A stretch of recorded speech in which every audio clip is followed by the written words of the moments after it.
दोस्तों सबसे पहले आप ये वीडियो देखिए, उसके बाद हम आगे बात करेंगे। इनकी निर्लज्जता देखिए। कांग्रेस पार्टी के मुख्यालय पर वंदे मातरम का गान हो रहा था। चालू गान में कांग्रेस की नेत्री सोनिया जी ने कांग्रेस अध्यक्ष को गान रोकने का कहा। हम सब टीवी पर देखते रह गए।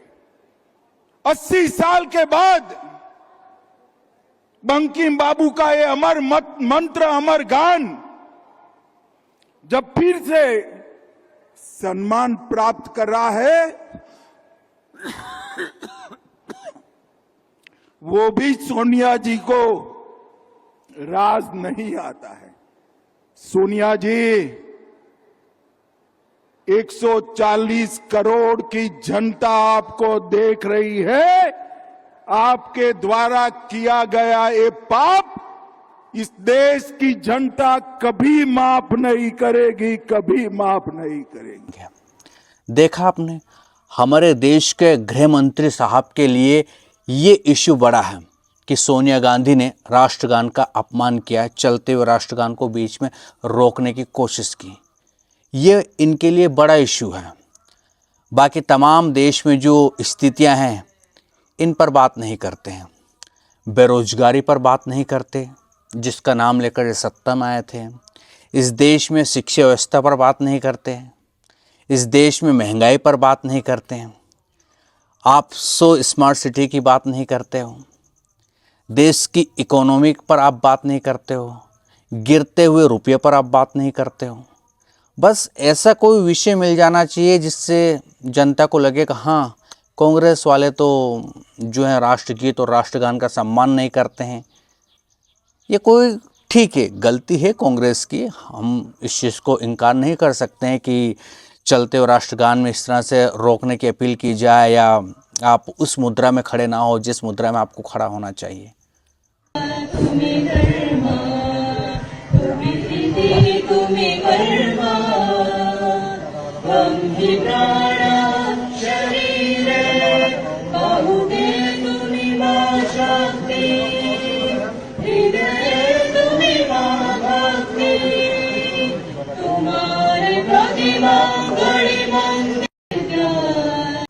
लेकिन देश के गृह मंत्री साहब अगर इस विषय को उठाते हैं तो आप समझ सकते हो कि बोलने के लिए कुछ है नहीं। मेरे हिसाब से देश में बहुत सारे इश्यूज़ हैं सर, बहुत सारे इश्यूज़ हैं। आप जेनजी पर बात कर लेते हैं, पेपर लीक होते हैं, नीट पर बात कर लेते हैं। जो महंगाई बढ़ती जा रही है, इंसान की इनकम घटी है, महंगाई बहुत ज़्यादा बढ़ रही है, उस पर बात कर लेते हैं आप। इथेनॉल पर बात कर लेते हैं आप। यानी कि जनता के जो इश्यूज़ है वो सब साइड में, हल्के इश्यूज़ पर बात करते ताकि क्योंकि जनता को ऐसा महसूस भी करवाना है कि देखिए ये लोग राष्ट्र प्रेमी नहीं हैं, ये देश के बारे में नहीं सोचते, राष्ट्रगीत राष्ट्रगान का सम्मान नहीं करते हैं। खैर, अब आपको एक और वीडियो दिखाता हूँ। ये वीडियो और मीडिया ने खुद ही इस तरीके से फुहरता से प्रचार करवा दिया। वाह दीदी, वाह दीदी, बहुत गड़बड़ हो गया। आपके रिपब्लिक का रिपोर्ट में लेके आई हूँ। तू तो गया बेटे।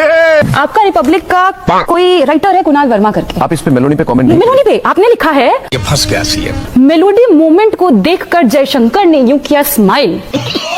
वायरल हो गया। One minute. It's your- Just one minute. yours. आप सेंसेस में हैं। क्यों, क्या हुई? इसके अलावा आगे लिखा है, जयशंकर ने स्माइल किया। 1 मिनट। जयशंकर ने स्माइल किया। 1 मिनट। अबे जल्दी बोल। ये आपकी कैसी परवर्तित सोच है? अच्छा, ये बताइए, जयशंकर सर उस पूरे ग्रुप की तरह जो हाई स्कूल कॉलेज में अपने दोस्त की उस क्रश से बात करते हुए देख रहा हो। आपका मीडिया क्यों ये रिपोर्ट बनाया है? क्यों रिपोर्ट बनाया, मुझे बताइए। देखा आपने, यानी कि इस देश का मीडिया सबसे ज़्यादा भटका हुआ है और भटकाने का काम करता है। बेकाम के मुद्दों पर डिस्कस करता है। और ये जो प्रवक्ता जाते हैं ना, मैं तो इनकी भी गलतियां मानता हूँ, वो कौन सी भी पार्टी के हैं, बीजेपी की बात नहीं कर रहा हूँ, ये जो अदर पार्टीज़ के प्रवक्ता जाकर ज्ञान देते हैं ना, अरे पहले आप किसी भी टीवी चैनल पर आपको बुलाया जा रहा है तो टॉपिक पूछ लो। अब अभी भी मेलोनी का टॉपिक चल रहा है, बताओ। मेलोडी पर बात करता है इस देश का मीडिया। राष्ट्रगीत, राष्ट्रगान का अपमान हो जाए उस पर 2-2, 3-3 दिन तक डिबेट करता है। अगर कोई प्रवक्ता समझदार है तो वो सीधे तौर पर मना कर देगा, भाई ये हल्के मुद्दे पर हम कोई बात नहीं करेंगे आपसे। अब बात करो एजुकेशन पर, अब बात करो महंगाई पर, अब डिबेट रखो इस देश में नीट पेपर जो लीक होते हैं उस पर सरकार से सवाल पूछने की बात करो आप। इस देश में जो इंपोर्ट एक्सपोर्ट का मामला होता जा रहा है, हम इंपोर्ट ज़्यादा चीज़ें कर रहे हैं, उस पर बात करो। मेक इन इंडिया पर बात करो, स्वास्थ्य सेवाओं पर बात करो। देश के स्कूल लगातार बंद होते जा रहे हैं, उस पर बात करो। लेकिन नहीं, ऐसे घटिया मुद्दों पर डिबेट होती है जिसका कोई आम जनता से लेना देना ही नहीं है। इथेनॉल पर डिबेट करो आप, लेकिन नहीं, क्योंकि मैं तो मानता हूं कि इस देश का मीडिया है ना, पूरी तरह से पब्लिक को सिर्फ और सिर्फ उल्लू बनाने के सिवा कुछ नहीं करता। और पब्लिक भी कुछ हैं जो ये व्हाट्सएप यूनिवर्सिटी वाले अंकिल टाइप के लोग हैं ना, ये इन्हीं की क्लिप देख देख के इधर उधर भेजते हैं। देखो कांग्रेस तो देशद्रोही है, देखो फलाने पार्टी तो इस तरह की बात करती है, देखो फलाना पार्टी है। यानी कि एक पूरी तरह से प्री प्लानिंग वाली डिबेट्स आयोजित करके बस माहौल बनाया जाता है एक पार्टी के लिए। हम तो इससे कुछ नहीं होते। यानी कि मीडिया का पूरा स्वरूप विखंडित हो चुका है, ख़त्म हो चुका है। इस देश के मीडिया से आप मुद्दों पर पत्रकारिता की कोई उम्मीद रखिए मत। इसीलिए नए नए यूट्यूबर बेहतरीन काम कर रहे हैं। जो यूट्यूब पर पत्रकारिता कर रहे हैं वो सच्चाई तो दिखाते हैं, लेकिन उनके साथ भी खेला हो जाता है। हम अगर कोई बात करते हैं तो पता चलता है केस हो जाता है। लेकिन उम्मीद है हम जल्द ही लौटेंगे। आप लोग, ये चैनल तो हमारा डेड हो चुका है, ख़त्म हो चुका है। इस पर तो हम बस आपसे ऐसे ही बतियाते रहते हैं, लेकिन जल्द ही एक नई शुरुआत करने की प्लान कर रहे हैं। लेकिन घर के इतने सारे काम धाम हैं कि टाइम नहीं निकल पाता है, या फिर हम कुछ करने की सोचते हैं तो बस बहुत सारी अड़चनें आ जाती। लेकिन प्लानिंग है और हम पत्रकारिता करेंगे, हम व्यूज़ पर नहीं करेंगे, हम आपके लोगों के सपोर्ट पर ही करेंगे। देखते हैं कि कितने लोग सपोर्ट के तौर पर स्वतंत्र पत्रकारिता को सपोर्ट करते हुए हमें आगे बढ़ाने की कोशिश करते हैं। तो जल्द ही अनाउंसमेंट होगा। चलो, ये तो हो गई, हम ग्राउंड रिपोर्टिंग पर उतरेंगे, जितना हो सकेगा करेंगे। अब एक चीज़ और है कि कांग्रेस को भी इस समय बहुत ही संभलने की ज़रूरत है। फूंक कर कदम रखने की ज़रूरत है। आप ये मान के चलिए, मेलोनी वाले पर हमने बात कर ही चुकी है। जिस तरह से राहुल गांधी के मंच पर जो उनके एक नेता थे संदीप जी, उन्होंने मेलोनी की बात कही और गले लगकर जिस तरह की बातें हुई कि इस तरह से मोदी जी विदेश नीति में सिर्फ गले पड़ने वाली बात। आप दरअसल इश्यूज़ पर बात करो। प्रधानमंत्री को आप हर ऐसे कोई मुद्दे पर घेरने की ज़रूरत ही नहीं है जो चर्चा का विषय बने। आप तो उनसे जो उन्होंने वायदे किए उन पे घेरो ना, डेटा लेके आओ। आप बहुत अच्छा काम कर रहे थे, छात्रों से बात कर रहे थे, छात्रों से संवाद कर रहे थे, गुड टॉपिक। इस देश के छात्रों को पता चलना चाहिए क्या हो रहा है। जिस तरह से 2012-13 के दरमियान ये लोग महंगाई को लेकर सड़कों पर उतरते थे, नारे लगाते थे, देश की जनता का इन्होंने कहीं ना कहीं दिमाग बदला कि यार कांग्रेस के राज में बहुत महंगाई है। आप लोगों भी जनता के कनेक्ट होइए ना, बताइए ना, महंगाई के विषय पर बोलिए, रोजगार के विषय पर बोलिए। आप इस देश में जो मोदी जब सीएम थे गुजरात के, डॉलर पर बात करते थे, आप भी डॉलर पर बताइए कि इस तरह से डॉलर मजबूत हुआ। हमारी करेंसी भारतीय इतिहास में पहली बार इतनी कमज़ोर हुई है। हल्के मुद्दों पर राजनीति ना करें। आप बताओ कि इस देश में जो हमारा पासपोर्ट इंडेक्स है वो लगातार नीचे जा रहा है, इतना नीचे जा रहा है कि मतलब पता नहीं क्या हाल होंगे आने वाले समय में, जबकि मजबूत होना चाहिए था। जब आपके नेता कहते हैं कि मोदी जी का डंका विदेशों में बजता है और विदेश में कोई भी काम होता है तो मोदी जी के बिना बोले दुनिया नहीं चल सकती, ऐसी बातें होती हैं। फिर हमारा पासपोर्ट इंडेक्स क्यों गिरता है? फिर हम हंगर इंडेक्स में क्यों नीचे धंसते चले जा रहे हैं?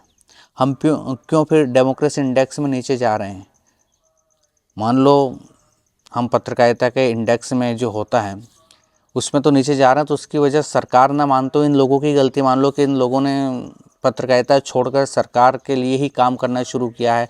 बस पत्रकारिता का तो नाम है कि हम पत्रकार हैं और पत्रकारिता कर रहे हैं। इस देश के नेता को है ना, ये फालतू की बातें, फालतू की चीज़ों से उलझने से बेहतर है कि अगर जनता ने उन्हें चुना है, जनता ने अगर उनके क्षेत्र से उन्हें चुनकर भेजा है, तो वो उनकी ही बात करे और इधर उधर की बातें ना करें। सदन में भी खड़े होकर, या चाहे राज्यसभा हो, चाहे संसद हो या विधानसभा हो, जहाँ भी हो, जहाँ जिस नेता को जनता ने जिम्मेदारी दी, चाहे वो विधायक हो, चाहे वो सरपंच, जो भी हो, व्हाटएवर, उनको सिर्फ जनता की बात करनी चाहिए और जनता की भलाई के लिए ही दिन रात प्रयास करना चाहिए कि कैसे ये बेहतर हो, कैसे इस चीज़ को बेहतर करें।